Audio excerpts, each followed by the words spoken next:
Hazrat Usama bin Zayd radiyallahu anhu says, while we were sitting in the Prophet's company, one of his daughters sent for him and intimated him that her daughter was about to expire, or said, he is suffering from a terminal illness.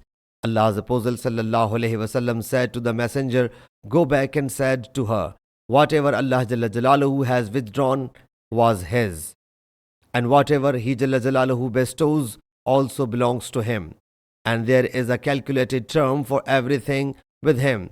Ask her to be patient and hope for a reward from Allah Jalla Jalaluhu.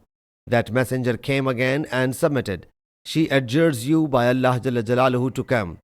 The reporter says the Prophet sallallahu alaihi wasallam whereupon got up, and Hazrat Sa'ad bin Ubadah and Hazrat Muaz bin Jabal radiyallahu anhum as well got up along with him, and I also went with them.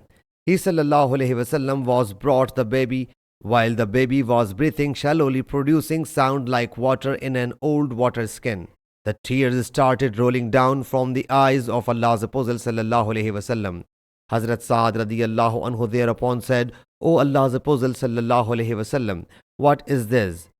Allah's Apostle sallallahu alaihi wasallam said, it is compassion which Allah Jalla Jalaluhu inspired into the hearts of his bondsmen, and undoubtedly Allah Jalla Jalaluhu shows affection only to his compassionate bondsmen.